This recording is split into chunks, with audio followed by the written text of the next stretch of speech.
وسلم دا خبر ذکر کوي چې دا د الله طریقه ده. هر شی چې په دنیا کې اوچت شي الله یې راکوزوي. نو دا فایده مو ذکر کړې وه چې من الدنیا ټکي نه دا فایده راوځي چې دنیوي شی، یعنې اوس الله قرآن کې دا هم ذکر کړي دي چې زه اهل علم اوچتومه او تقوادار خلک اوچتومه، هغوی الله نه راکوزوي. دلته مسله د چا روانه ده؟ د دنیا والو. من الدنیا ټکی پکې دی.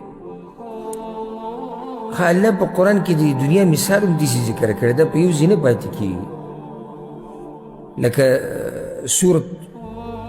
سورة یونس کې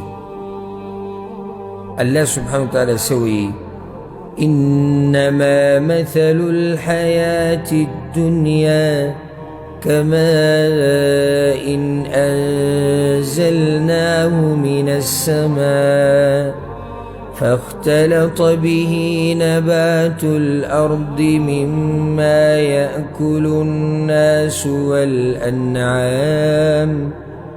الله وی د دنیا مثال داسې دی، د دې دنیوي ژوند مثال واورئ. لکه د اسمان نه چې اوبه راوورېږي، د اوبه چې راوورېږي نو په دې سره شینوالی راوځي او دا ځمکه را زرغونکي دا شینوالی او هر څه راوځي، میوې او هغه څه چې خوري انسانان او خوري څاروي الله وایي. حتى إذا أخذت الأرض زخرفها وزينت وظن أهلها أنهم قادرون عليها.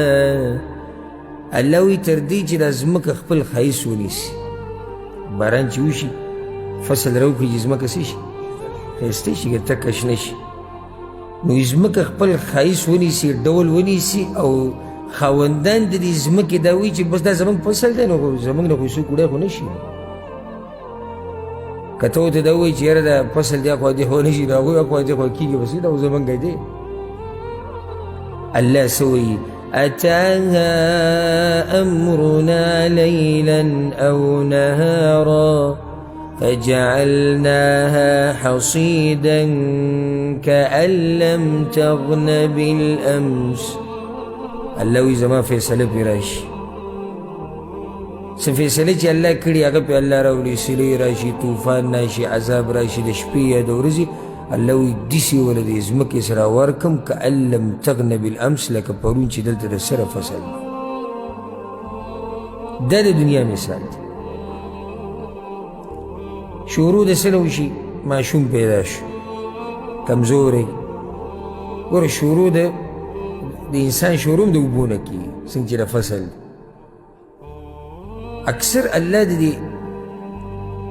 دې انسانانو د دویم پیر راپاسولو خبره چې قرآن کې کوي، د دې باران خبره کوي. ګوره دا ځمکه را ژوندی کېږي، نو دا ځمکه هم په اوبو سره را ژوندی کېږي او دا انسان هم په اوبو سره پیدا کېږي. شروعات ته انسان د دغه ځینې وشو او دی کمزوری او بیا د فصل په شان مضبوط شي او بوټي په شان، او بیا په ده باندې مرحله د ځوانۍ راشي، طاقت پې راشي او زورور شي او وی که یم زه یم. او دا د زور دا مرحله د رواني د هغه 40 کالو پورې په بره دی رواني، ترقي کوي 40 نه بعد بیا په کته راکوزېږي. ځکه الله سبحانه وتعالی قرآن کې سورة الروم کې دا خبره ذکر کړې ده چې بیا به وي د طاقت نه بعد اول کمزورتیا وي، بیا طاقت وي، د طاقت نه بعد بیا کمزورتیا او بوډاوالی پې راشي.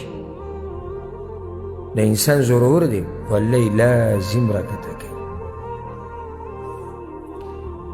ښه ورو ورو دی دغه فصل په شان زیړېږي او وچېږي، هډوکي وچ شي، هډوکي دردونه شروع کړي، سرمنې وچه شي، سرمنې راټوله شي، مزه یې ختمه شي، د مخ هغه کرښې بدلې شي، د ځوانۍ هغه پړق چې لاړ شي. ځان ته چې شیشه کې وګوري نو که ډېر په مخ تیل ولګوي او ګیره غوړه کړي او هر څه، خو هغه زور خو نه راځي، هغه طاقت خو نه راځي که. ځکه الله وایي ومن نعمره ننكسه في الخلق افلا يعقلون. الله وی چې چاله ژوند ورکم کنه نو چې څومره ژوند ډېرېږي الله وی په هډوکو کې کمزوری کو. نو څومره چې د انسان بیا رواني د څلوېښتو نه بعد په بر او دا هډوکي کمزوري کېږي او ملا راټیټه شي. دا د الله طریقه ده. او د دې نه یو غټه د عبرت خبره هغه دا راوځي چې په یو حال باندې پاتې کېدونکی ذات هغه صرف الله دی. د هغه زور نه کمیږي، په هغه خوب نه راځي، په هغه مرګ نه راځي، په هغه یره نه راځي، په هغه هیر نه راځي. عظیم ذات دی. او انسان که څومره غټ شي د پیغمبر صلی الله علیه وسلم نه اوچت مخلوق نشتی بل که نه نشتی، هغه هم کمزوری شوی. آخري وخت کې به مونځونه آخري ورځو کې مونځونه کوم ځای کړي؟ کور کې کړي، جومات ته هم نشي راوتی. او دا څوک دی؟ دا کمزورتیا په هغه هم راغلې ده. نو چې په هغه باندې هم کمزورتیا راغلې ده نو ما ورته څوک یو داسې وپاتې وي. ځکه دوکه کېږه مه په دې ځوانۍ باندې. د دې ځوانۍ نه فایده واله ده د دین دپاره. استعمال یې که په دین کې، دا زور استعمال که، دا زور استعمال که په دین کې. او که ته دا وایې چې مزدوري به استعمال کړم، دا مزدورۍ نه او دنیا نه بیا هم نه خلاصوي.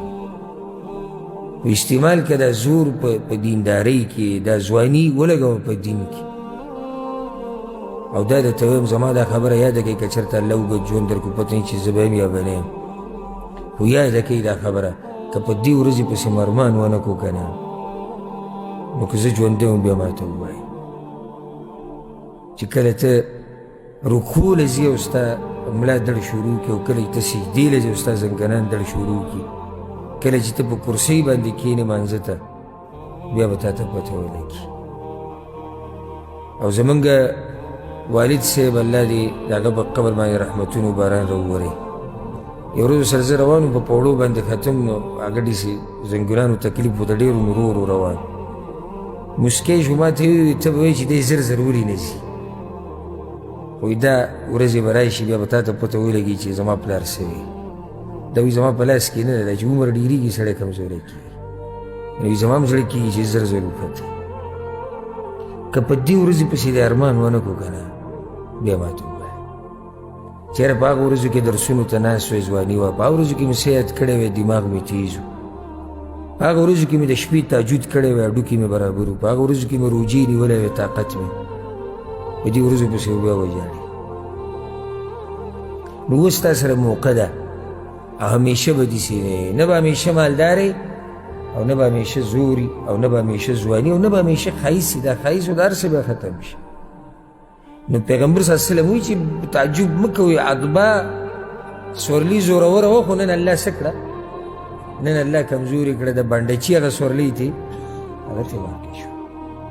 دویم حدیث راوړی په دې باب کې، دا د ابوهریره رضی الله عنه حدیث دی. پیغمبر صلی الله علیه وسلم وایي الله وایي ان الله قال. نو دا کوم حدیث دی؟ حدیث قدسي. الله وایي من عاد لي وليا فقد آذنته بالحرب. الله وایي څوک چې زما د ملګرو سره دشمنیانې کوي، زما هم د هغه سره اعلان جنګ دی. دوست د الله، ولی الله، د دینداره خلک دي. هر هغه سړی چې عقیدې د توحید او د پیغمبر په لار رواني او دینداري او د عباداتو اهتمام کوي، دته ولی الله ویلی کېږي. دا ولی الله داسې زموږ د خلکو ذهن کې د عوامو بعضو بل شان نقشه جوړه شوې ده.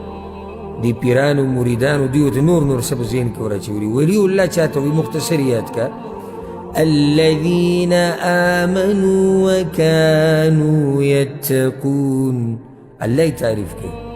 وی اولیاء الله هغه دي چې ایمانی مضبوطي، عقیده د توحیدي او د الله نه یریږي. عملوا الصالحات ته قرآن کې ځای په ځای راغلی چې عمل د پیغمبر په طریقه دا اولیاء الله دي. او الله ملګری د خلکو دی. الله ولي الذين آمنوا. الله دوست د مؤمنانو دی. دا اولیاء الله دی. الله ولی الذین آمنوا. علما نیکان خلق د دوی سره چې دشمني کوله که نه د دوی د طرف نه به درله جواب الله درکوي. نو دا معمولي مه ګڼه که چېرته ته یو عالم پورې خاندي. دا معمولي مه ګڼه کله چې ته د یو عالم سره دشمني کوې او د یو نیک سړي سره دشمني کوې ستا څه خیال دی صرف دشمني ده سره روانه د دې نیک سړي یو دوست دی. هغه دوست څوک دی؟ الله. الله وایي ده ما ته پتون ټپولی دی زه به ورسره جنګ وکړم. د نیکانو سره دشمني د پتون ټپول دی الله ته. یعنې زه تا سره جنګ کوم یا الله والعیاذ بالله. د نیکانو خلکو نه قلاره کښېنئ ګورئ نه به یې تنګې نه به پورې خاندي نه به پورې مسخرې کوي. الله ګورئ په دوی باندې ډېر غیرت کوي. الله غیرتي ذات دی. الله بې غیرت ولې کوي؟ ځکه چې دوی په الله باندې غیرت کوي. الله یې نه پرېږدي یوازې.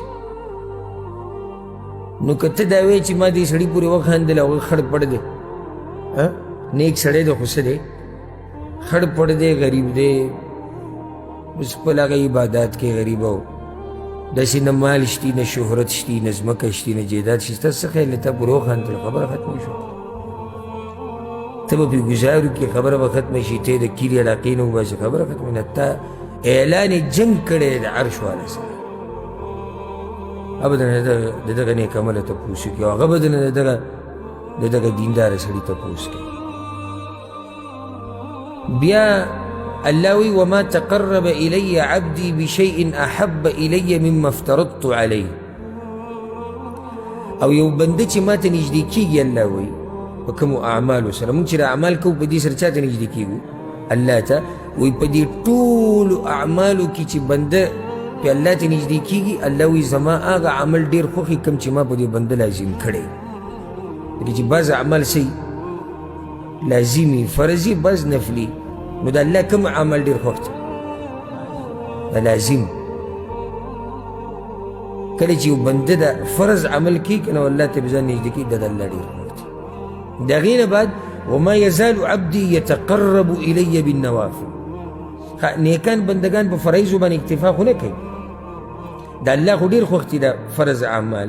دا بنده پې الله ته ځان نږدې کوي دی په دغه اکتفا نه کوي. دی غواړي چې زه الله ته نور زیات نږدې شوي. او اسې خو الله نه وایي چې څوک دوی تنګوي نو زما سره اعلان جنګ دی. دوی هم الله ته څه نږدې شوي دي که نه. نو الله وایي دی بیا نفلي عبادات شروع کړي او ما ته رانږدې کېږي الله اکبر. یو مرتبې ته ورسي چې دا د هر مسلمان ارمان دی او صرف په ارمانونو نه کېږي. الله وایي حتی احبه تر دې چې زما د هغه سره محبت پیدا شي. د بنده د الله سره محبت نه د الله محبت پیدا شي د بنده سره. دا خو واضح ده چې د بنده د الله سره محبت دی ځکه خو په فرضو پسې بیا نفل هم کوي. نفلي عبادات هم د هغه دي. صرف په فرض مانځه پورې نه دی نښتی. نفلي منځونه هم کوي. صرف د یو میاشتې روجې ته په پوره کال کې نه دی پروت. هغه نورې روجې هم نیسي. صرف زکات نه دی هغه نور صدقات هم ورکوي. نفلي عبادات کوي.